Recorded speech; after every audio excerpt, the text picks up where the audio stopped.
Thank you very much, ladies and gentlemen. How many folks out there ever heard the song, The Haunted House? Well, I changed a few words to that song, and now it's called The Haunted House. It's the most haunted house in any town, I'll guarantee. The police are looking for it every night. And if you've seen this advertisement on TV about those new Super Persona blades called I've tried every one of those mother, and I can't get a close shave with any of them, I'm going to insert that little whistle for all the nasty words. So pay close attention because I'm going to send Elmer Fudpucker out in just a few minutes after the song to ask questions. The Haunted House. I just moved in my new house last night. On the front porch was a big red light. Girls started giggling, hollering loud. I knew I'd moved in a real cat house. Still I made up in my mind to stay. Wasn't no frog's gonna drive me away. When I seen something that made me scratch, she had two big and one big. I stood right still and I did the freeze. She did her monkey right up to me. Made a noise with it, sounded like a drum. Say you be here when the morning comes. See if I'll be here when the morning comes. Oh Lord, be right here and I ain't gonna run. I bought this business, now you know I'm boss. And there ain't no gonna run me off. And my britches, mine was a blazing hot. Coffee was boiling in the pot. She had melted in my hand.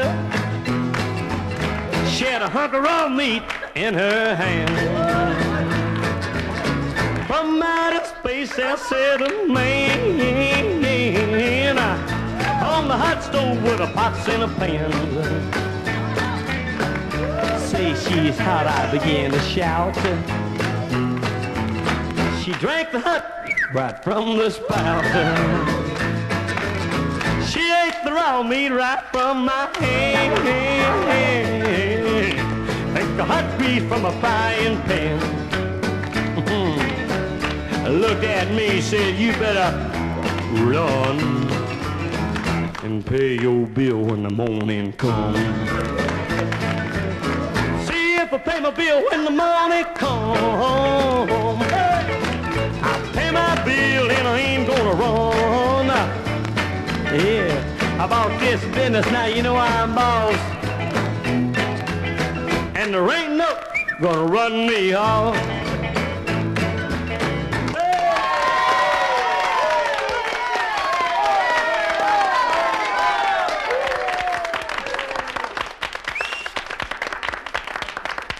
Thank you very much. It's certainly a pleasure to be here at the Nudist Colony with all you folks tonight. We're having a good time, and we will take a quick survey. Hello there, Bruce. And we'll take another quick survey here. How many of you fellas tonight's wearing jockey shorts at the Nudist Colony? That's the kind of guy to go to a burlesque show and say, put it on, honey. Now, how many is wearing boxer shorts? Hold up your hand. Every damn one of you is roughing it out there tonight. I can tell it already. You know, a lot of people ask about Elmer Fudpucker. That is my real name. My wife, her name is Gwendolyn G. Galjetted Fudpucker. I got a niece, her name is Bessie Mae Muckinfutch Fudpucker. But I got a cousin, got the worst name at all. His name is Crotch Low Grabbing Sucking Fudpucker. But you know, they ask me a lot of questions everywhere I go. Young lady, you don't believe it, do you? That's right. You know, everybody's asked me about this name Fudpucker. That's not strange at all because down in Alabama we got baby Fudpuckers, we've got girl Fudpuckers, we've got sister Fudpuckers, we've got father Fudpuckers, and mother Fudpuckers. Now, we do have a lot of fun. How many people here tonight's ever been to a real nudist colony like this before? Anybody at all? You know, at a nudist colony, you can always tell who the best man is Old Elmer Fudd only missed it by inch himself being the best with it. Anyway, the wedding was going on, and we got to play a little game called Leapfrog. That's one of them broads I just couldn't get over, fellas. This was going over. One of them strange This woman come to me and said, Mr. Fudpucker, said, my belly is killing me. Said, take me to the doctor. So I rushed to the doctor. Of course, we put her clothes on first. And the doctor examined, said, lady, said, I got news for you. Said, you're PG. Said, doc, said, I couldn't be PG. Said, at a nudist college, said, we only make love with our eyes. He said, lady, I got news for you. If that's the case, somebody there is cockeyed then.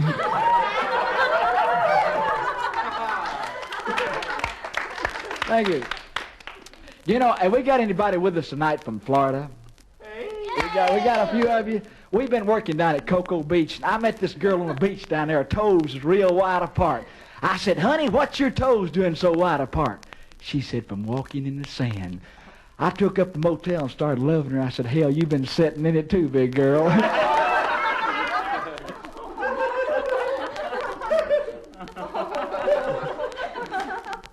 You know, I like to tell you, is anybody, I know all of you have heard of Medicare. Anyway, this young man took his girlfriend to the doctor and said, doc, said, I ain't making love very good. Said, I want you to watch me.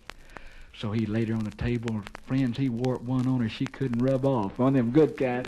Doc said, you're doing a fine job. He said, doc, I ain't satisfied. Said, I want to come back next week. So next week he come back and put some more love on her. Doc said, you're doing a good job. Said, what's wrong with you, man? He said, well, doc said, if we go to my house, my wife raises hell. Said, if we go to her house, her husband raises hell. Said, if we go to the motel, they charge $10. Said, if we come here, you charge 10, and Medicare pays half of it here. You know, I got the band with us tonight. We're happy to have them with us. They're a good bunch of boys. And three of us went to school together, Mac Vickery and Tom Armstrong. We had a blast. The teacher called me up to head the class. She said, I'm going to put a blindfold on you and test you on your sense of taste and smell. She put a cherry gumdrop in my mouth. Said, now, Elmer, tell me what that is. I rolled it around. I said, teacher, that's a cherry gumdrop. She called Mac Vickery up there and put a blindfold on him and put a lemon gumdrop in his mouth. Said, now tell me what that is, Mac. He rolled it around. He said, teacher, that's a lemon gumdrop. She called Tom Armstrong, our drummer, up there and put a blindfold on him. And she'd run out everything but candy kisses. So she put in his mouth, said, now, Tom, but use your sense of taste and smell. Tell me what that is. He rolled it around. He said, teacher, said, I don't know. She said, I'll give you one hint. Said, it's the last thing your daddy gives your mama before they go to sleep at night. Hopped up and said, you better spit it out, Tom. Sound like a piece of ass to me.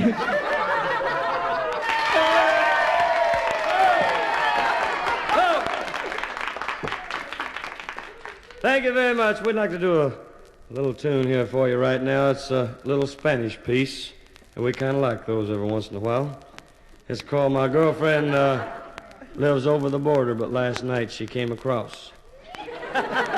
This is all about Poncho and Cisco. After they've been out laying under the shade tree, drinking tequila all afternoon, they're both about bombed out of their mind. And they're singing a little song and talking to one another. And it goes just like this. Rancho Grande, donde vivir. Me alegre como decía. De los comercios como la sucia ranchero.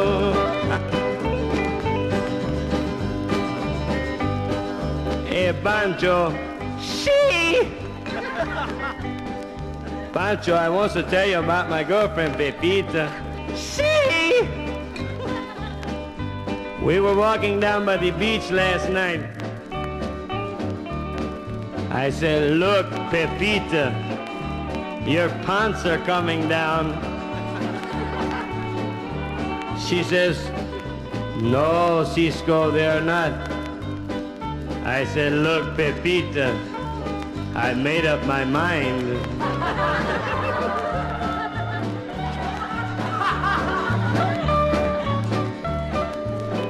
Hey, Pancho. See? Pancho. See? What do you want to do tonight, Pancho?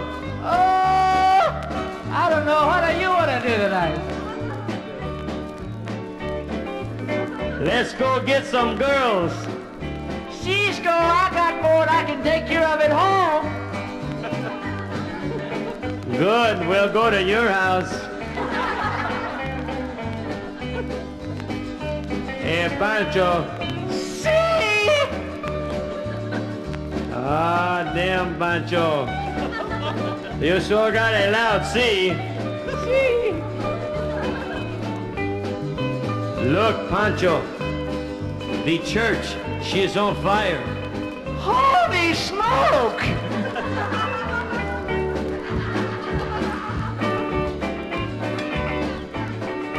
Hey, Pancho. See? I want to tell you about my girlfriend, Chiquita. See? We were walking down by the beach last night, and I says, Chiquita, do you know I love you so much? She says, no, Cisco, why do you love me so much? I says, yes, Chiquita. She says, because of my most beautiful long black hair. I says, no, Chiquita. She says, because of my most beautiful pearly white teeth. I said, no, Chiquita. She says, because of my most beautiful big blue eyes. One blue this way and one blue that way. I said, no, Chiquita. She says, I give. I said, that's it, Chiquita.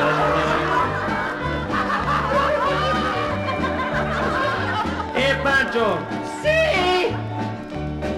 I have a date with Rosita tonight. Cisco, I have a date with Rosita tonight. Why, you sneaky son of a gun. You have a date with Rosita tonight? See? Pancho.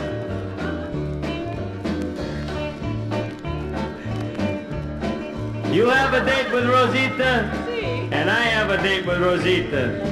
Since you're my good amigo, we'll take Rosita and cut her in half. I'll take the top half, and you can have the bottom half. See, Cisco, that's the part I like. Yeah, but Pancho, I can dance with my half. But Cisco, I can dance with my half.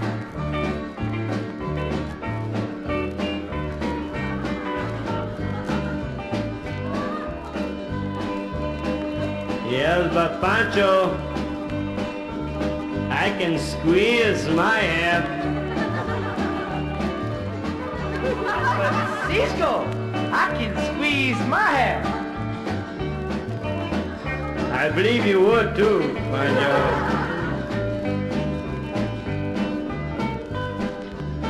Yeah, but Pancho, don't you disremember one thing? I can kiss my half.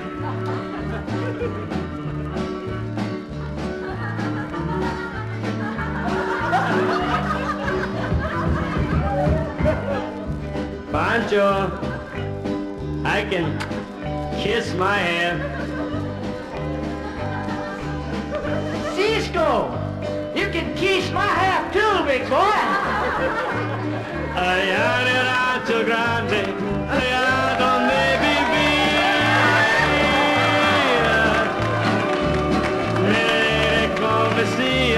me alegre como decía,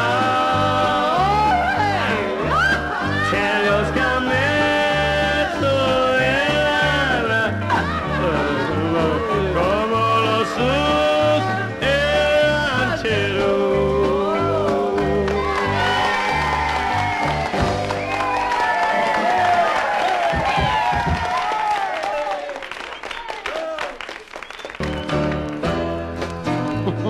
Yeah.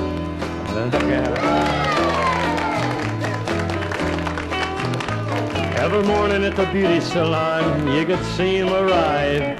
He stood 6'6" and weighed 105. Kinda swishy, sort of feminine, if you know what I mean.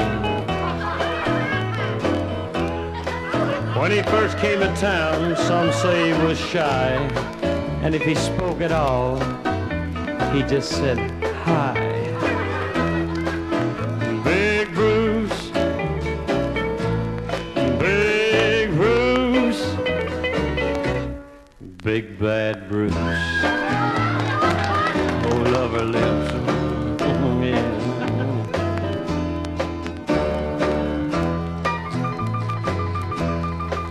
He wore silk stretch pants of lavender and puce, and from 3 blocks away you could spot old Bruce by his white tinny pumps and his swishy hips, and everybody feared the lips of Big Bruce. Big Bruce, Big Bruce, Big Bad Bruce.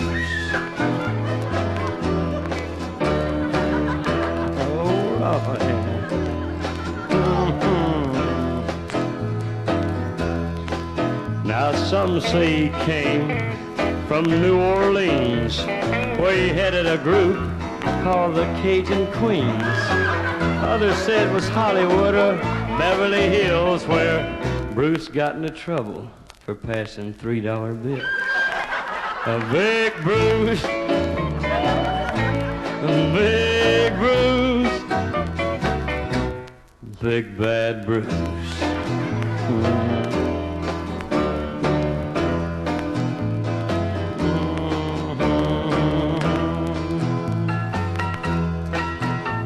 Then came the day of that fateful fire, when something went wrong with the number 3 dryer. In amongst all those frightened names came Big Bruce to fan the flames. A Big Bruce, Big Bruce, Big Bad Bruce.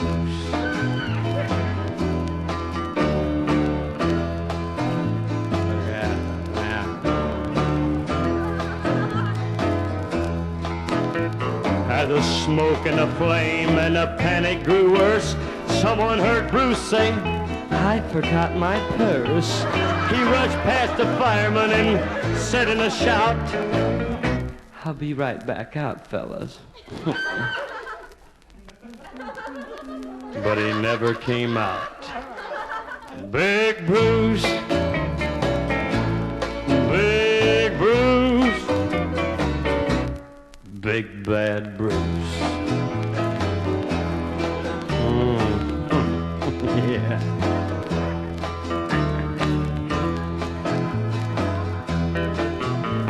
Now the beauty salon's a top value store, but the name Big Bruce will live evermore. And on that list of immortal names is that gay young man who went down in flames. Big Bruce, Big Bruce,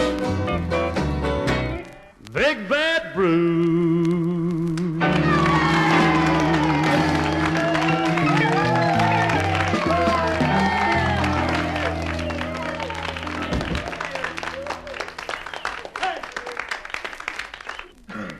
Hey, fellas, I want to tell you something. This guy, we was out in Las Vegas, and he didn't have no arms, no legs. He went to the house of ill repute. In Nashville, we call them cat houses down there. But he didn't have no arms, no legs. And this madam come to the door. She said, "Yes?" He said, "Ma'am," said, "I come over here to get fixed up." She said, "You ain't got no arms, no legs." Said, "I can't fix you up." He said, "I rung the doorbell, didn't I, ma'am?"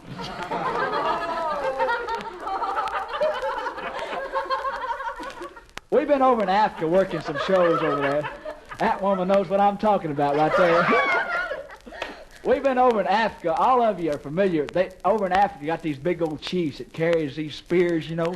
They was walking down through. This missionary was trying to teach him how to speak English. You know, they was walking down through there, and this missionary pointed up and said, tree. This African said, tree. Walked on down a little further, and he saw a monkey. He pointed up and said, monkey. This African said, monkey. Walked on down a little further, and this missionary saw this man and woman making love over in the grass, country style, you know what I mean. Anyhow, this missionary didn't know what to say. It shook him up. So he thought real fast and said, man on sled. This African took this long spear over and killed them both. Missionary said, what'd you kill him for, fella? He said, man on my sled, big boy.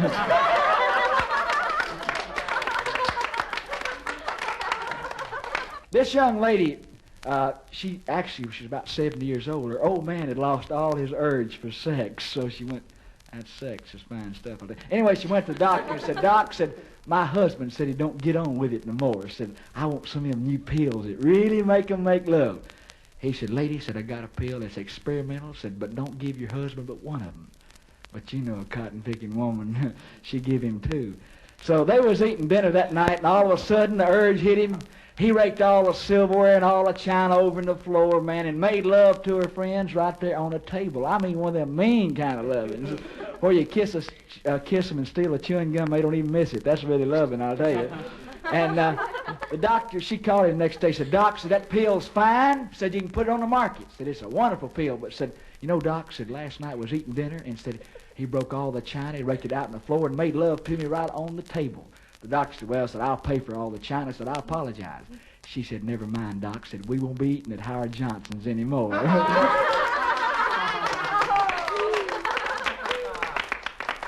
We've been down in Huntsville, Alabama, and I'll tell you, we always like to go down there. You know where that is, don't you, fella? That's where they make all these guided mussels. They got Warner, Von Braun, all them smart scientists down there. And they've got some of the smartest scientists I've ever seen. I understand that they got them down there so smart that they can measure a climax on a slide rule. And, fellas, that's really smart, I'll tell you that.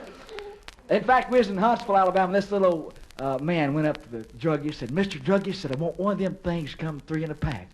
He said, fella, I just can't sell you one. Said, what you just want one for? He said, I'm trying to quit. We're happy to have our drummer with us tonight, Richard Peters. I introduced him early. You know, Richard, he's really a fine drummer. But there's something wrong with Richard. Every time I kiss him, he giggles, girls. I don't know what it is. It's something. But anyway, we was out in Colorado, and Richard likes to drive the bus. And one night we was getting on with it, and he was driving, had them birth control pills in him, of course, where he could really live it up. And all of a sudden, Richard left the road. He must have went to sleep or something. Anyway, he left the road, hit a mailbox, run into a cupboard, hit the side of a house, hit a barn, run over a cow, hit a stump, and then he lost control of the bus, darn it. And I said, Richard, buddy, I said, you stay here and watch the drums and the bus. I said, you got the most money invested. We'll go up this little farmhouse, the rest of the boys and I, and get a place to bed down. We walked up there, and I knocked on the door, and this little lady come to the door. She said, yes. I said, hell, honey, I hadn't even asked you yet. She said, what do y'all want? I said, we've had the awfulest accident you've ever seen, and we want to get a place to bed down tonight. She said, how many are there of you? I said, let's see, there's 1, 2, there's 5 of us without Peters. She said, my, you did have an accident, didn't you?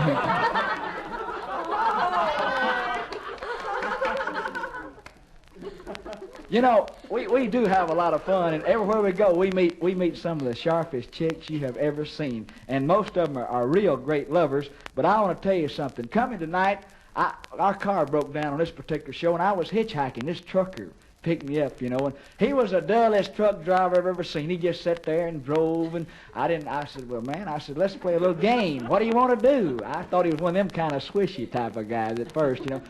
I said, let's play a little game. He said, what do you want to do? I said, we'll pretend that I'm one of them famous Hollywood movie stars. And I've got long, beautiful blonde hair, got curvy legs, and you know what else. And I said, my measurements are 36, 22, 36. Now, who am I? He said, who gives a damn? Kiss me, darling. But how many of you girls tonight has ever made love in a cemetery? It's gruesome. I'll tell you, try it sometime. Before I married Gwendolyn G. Gouget at Fudpucker, we did a lot of dating. And one night she said, Elmer, that's what she called me Elmer. She said, let's go out to a drive-in theater. So we drove out, and I parked, and this policeman come up and knocked on the window, said, what are you doing, fella? I said, we're watching the movie like everybody else. He said in a used car lot. I said, well, babe, we better get out of here. She said, let's go to the cemetery. So I took her down there. And fellas, you know when you're making love inside in the wintertime, how it'll fog up? All of you know. You just won't admit it. All of you know. I rolled the window down, and somebody must have followed us, because some nut threw a brick right through the window, hit her right between the legs. Broke 3 of my fingers, darn it. If it had been a minute earlier, it'd knocked my teeth out, I'll tell you that. You want to cut that one, make it cleaner? Let's back up and clean it up. Keep Hey, Mac, I need you on this joke. It's another one. We'll price this and then different. We're going to get Mac Victory up here because we need him on this little particular thing here. Lucky, okay? Lucky. You know, you say, coming down the street. You remember this is always what makes a good party album. Give it to me, really. Lucky. Oh, no, Mac, don't call me Elmer Fudpucker. Howdy, Elmer Fudpucker. Oh, Mac, don't call me Elmer Fudpucker. Call me Lucky Fudpucker, man. Why should I call you Lucky Fudpucker? Just last week, I bought this little old house for $3,000. And the little old lady come along, offered me $5,000, and I sold it, man, made that profit, just like Jews do, you know, real fast operator. Well, man, I should call you Lucky Fudpucker. Well, I'll tell you what, friend. Don't call me Lucky Fudpucker. Call me Lucky Fudpucker. Now, why should I call you Lucky Fudpucker? Well, I'll tell you, don't say Pud first. You're in trouble, Dad. I'll tell you that right now. Anyway, last week, I was out in Los Angeles. You know Don, don't you? Out in Los Angeles, yeah, old Don, Don. you know I never will forget old Don, yeah. He's sort of rubber lips type. But anyway, you know him. And he said, Fudpucker said, I got you a date with the sharpest chick in town. So I said, okay, Don, I'll go them deals. So I went over to the motel, and I was sort of making love to her, you know, and this chandelier fell down and hit me right in the rear end. So I'm really lucky, son. You really are lucky, Fudpucker. They ought to call you Lucky Fudpucker. Because if it'd been a minute earlier, it hit me right in the head, I'll tell you. That would really got to me, you know. Hey. What they ought to call us is what the hell's next. That's what. Tell me the damn joke, and then we'll do it. That was it. Was that it? In other words, hey, you know this country It's singer. very damn good if that's it. You know this guy Hollis, Champion. His name is Champion. Do you know what a champion really is? What's a champion, Fuddy? A champion, you know, like fighters. But a champion really is a guy that's fought it all his life and finally licked it. That's what a real champion is. I believe I know a few of those. That ought to be enough. Say, look at here, Fud. Yeah. Young lady, if you go in the restroom, mention my name, you get a damn good seat every time, I promise you. You see that cute little waitress out there? Boy, she sure would look good in 3D. That's my motel room number. Hey, you know, I asked that one chick out there tonight, I said, honey, what do you think of sex? She said, I think it's a pain in the ass. You're doing it wrong, darling. I'll tell you that right now. That little waitress, I asked her how she gets in that tight, how you go about getting in that tight dress. Well, I screwed that one up. I asked that sweet little thing out there with the tight dress on. I said, honey, how you go about getting in that tight dress? She said, well, big boy, you could start by buying me a drink. Hey, you know, have you done your song about the oysters tonight? We'll tell the folks about it right fast. Well, it's a song that I wrote for your wife, Elmer. It's called "Don't Fixing the Oysters Tonight." Mama and Papa's coming home with the crabs. Yeah, I like that. You know something? My wife, Gwendolyn G. Galjet, we live in Nashville now, and we've got a big colonial house. And you know, fellas, when your wife comes down in the morning after a good night's sleep and little Evan, her hair is all messed up, she come down. I said, Gwendolyn, you look like hell. She said, you ain't no trip to Hollywood. Said, look at that big belly of yours. Said, it ought to be on a pregnant woman. I said, it has, and she is, big girl. I want to tell you, Bud, about old Frank. Hush up out there. Oh, Frank Denny. Hey, wait a minute. I was going to divide this audience You thought tonight. I was finished, didn't you? No, but I was going to. These are such nice people. I wanted to sort of divide the audience tonight, but that woman's going to have to move her legs close together. I can't divide it like this, I'm telling you. I want to tell you about my old friend Frank Denny. He's a fella that these two fellas started this business, and one of his partners had the name of Mr. French. I go for that French, you know. And his other partner was Mr. Hoare. That's H-O-R-E. Oh, okay. But he was telling us kind of funny situation because he said Mr. Hoare said that he was a whore before he was married, and his mother wasn't a whore until she was married, and his two sisters didn't. Oh, yes, they did. It's catching on, ain't it? His two sisters were whores before they were married. And you can also...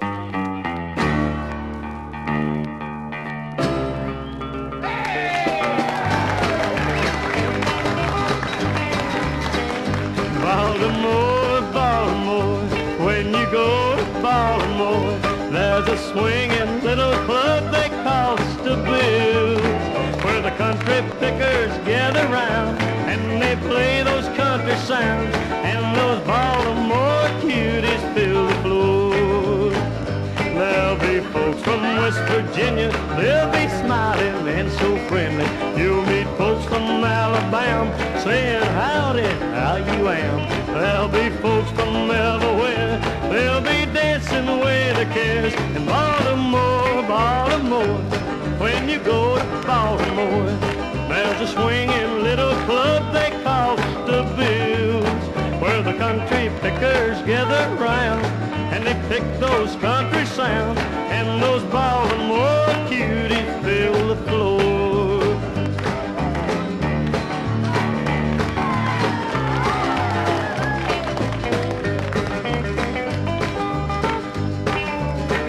They'll be down home country picking, good and finger licking chicken, sporty caps and sporty shirts, many girls in many skirts. It's the only place to go when you go to Baltimore, Baltimore, Baltimore. When you go to Baltimore, it's a swinging little club they call Stabile, where the country pickers gather round and they play those country sounds, and those Baltimore cuties fill the floor. Yes, those Baltimore cuties fill the floor.